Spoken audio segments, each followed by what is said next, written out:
Hello बच्चों, let's read the question first. Why are frogs and lizards not seen during winter months? Frogs and lizards हमें कभी भी winter months में देखने को क्यों नहीं मिलते, ये हमें यहाँ पे डिस्कस करना है. तो यहाँ पे जो की कॉन्सेप्ट यूज किया जाएगा that will be of conformers. अब होता क्या है कि फ्रॉग एक एम्फीबियन है, फ्रॉग एम्फीबियन है एंड लिजर्ड हो गई एक रेप्टाइल एंड इन दोनों के अंदर ही वो कैपेबिलिटी नहीं प्रेजेंट होती जिसमें कि जब भी टेम्परेचर इनके आसपास का चेंज होता है, जब भी टेम्परेचर के अंदर चेंज होता है तो ये अपने अंदर उस टेम्परेचर के अकॉर्डिंग अपना जो इंटरनल एनवायरनमेंट होता है उसको ये चेंज नहीं कर सकते. इंटरनल टेम्परेचर को ये रेगुलेट नहीं कर सकते,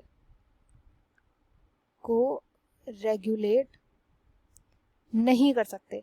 एंड इन्हीं ऑर्गेनिजम्स को बोला जाता है कन्फर्मर्स. यानी ये वो ऑर्गेनिज्म होते हैं जो कि अपने अंदर के एनवायरनमेंट को, इंटरनल टेम्परेचर को चेंज नहीं कर सकते अगर बाहर का टेम्परेचर चेंज हो रहा है. जैसे कि फॉर एग्जांपल हम मैमल्स होते हैं, हम मैमल्स स्वेट करना स्टार्ट कर देते हैं अगर बहुत ज़्यादा गर्मी होती है और ठंड में हम कांपना शुरू कर देते हैं, जिसकी वजह से अंदर का जो इंटरनल टेम्परेचर होता है वो मेंटेन्ड रहता है एक स्पेसिफिक टेम्परेचर पे. स्पेसिफिक टेम्परेचर मैमल्स में माना जाता है 35 से लेकर के 37 डिग्री सेल्सियस का. 35 से 37 डिग्री सेल्सियस का ये ऑप्टिमम टेम्परेचर होता है.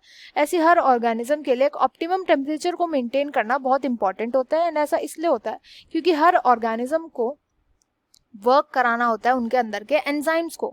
अगर एंजाइम्स ही काम नहीं कर पाएंगे, क्योंकि अगर ऑप्टिमम टेम्परेचर प्रेजेंट नहीं होगा तो एंजाइम्स काम करना बंद कर देंगे. अगर एंजाइम्स काम करना बंद कर देंगे तो उस वजह से मेटाबॉलिक प्रोसेसेस भी बॉडी के अंदर होनी बंद हो जाएगी. तो इसलिए फ्रॉग्स एंड लिजर्ड जो होता है वो हाइबरनेशन में चले जाते हैं कोल्ड टेम्परेचर पे, क्योंकि ये अपने अंदर बॉडी के अंदर गर्मी प्रोड्यूस ही नहीं कर सकते.